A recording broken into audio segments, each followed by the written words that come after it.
नमस्कार मंडळी, डिम्पल्स किचनमध्ये तुमचे खूप खूप स्वागत आहे। काही दिवसातच गणपती बाप्पांचे आगमन होईल। बाप्पांच्या आगमनाची तयारीही सुरू झाली असेल। बाप्पांच्या नैवेद्यासाठी वेगवेगळे गोडाचे पदार्थही बनवले जातात।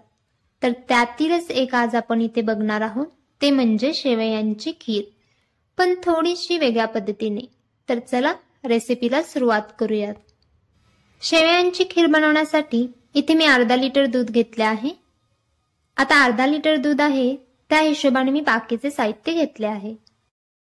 तर इथे मी अर्धा लहान वाटी शेवया घेतल्या आहेत। त्यासोबत अर्धा लहान वाटीला थोडी चढ साखर घेतली आहे। साखरेचे प्रमाण तुम्ही तुमच्या आवडीनुसार कमी जास्त करू शकता।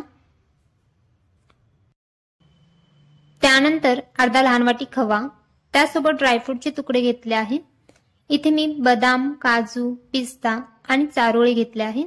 तुमच्या आवडीनुसार तुम्ही कोणतेही वापरले तरी चालेल। त्यासोबत वेलची पूड आणि एक मारी बिस्किट मी अशा पद्धतीने पावडर करून घेतली आहे। आता ही पावडर आपल्याला कशाला लागणार आहे ते मी पुढे सांगणारच आहे, त्यामुळे व्हिडिओ शेवटपर्यंत नक्की बघा।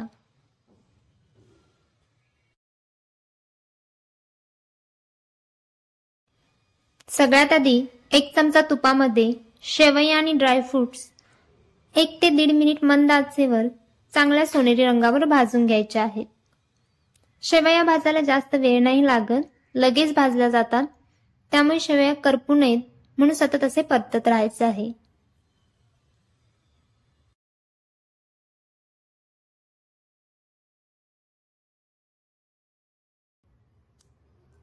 अशा पद्धतीने आपल्या शेवया भाजून तयार आहे।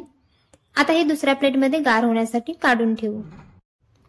आता खिरीसाठी इथे मी दूध गरम करत ठेवले होते। दुधाला उकळी आली की यात भाजलेल्या शेवया, ड्रायफ्रुट्स, साखर, वेलची पूड हे सगळे घालून मिक्स करून जवळजवळ 4 ते 5 मिनिट उकळी काढून घ्यायची आहे।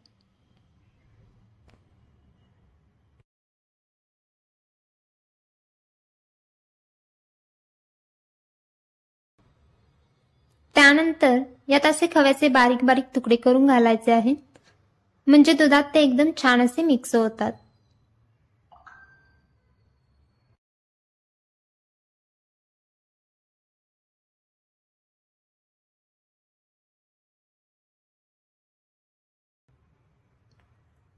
छान असे मिक्स करून झाल्यानंतर आता पुन्हा एकदा मंद आचेवर खीर उकळून घ्यायची आहे।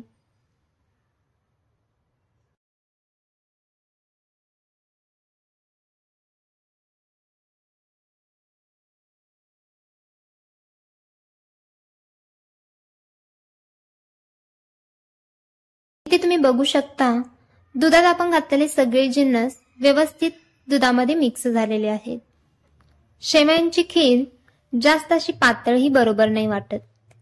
खीर थोडीशी दाटसरच छान लागते। त्यासाठी आता या स्टेपला मी मारी बिस्किटची जी पावडर करून घेतली होती ती घालून घेणार आहे। आता ही पावडर एकदम खिरीमध्ये घालायची नाही आहे। तुम्ही जर एकदम अशी दुधात घातलात तर त्याच्या गुठळ्या तयार होतात आणि दुधात पावडरही व्यवस्थित मिक्स होत नाही। त्यामुळे अशा पद्धतीने हाताने थोडी थोडी घालून मिक्स करून घ्यायचे आहे।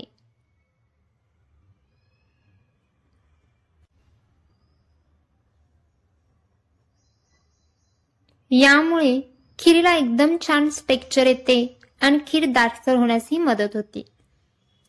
आता याला 7 ते 8 मिनिट उकळी काढून घ्यायची आहे, म्हणजे शेवयाही परफेक्ट दुधात अशा शिजल्या जातात।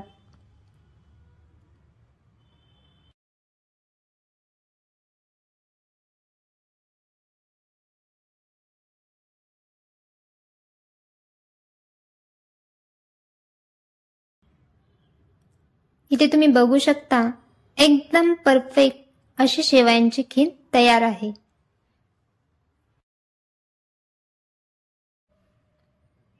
अशा पद्धतीने शेवयांची खीर नक्की करून बघा आणि कशी झाली होती हे कमेंटमध्ये सांगा। आणि चॅनेलवर नवीन असाल तर चॅनेलला नक्की सबस्क्राइब करा आणि रेसिपी आवडल्यास लाईक आणि शेअरही करा।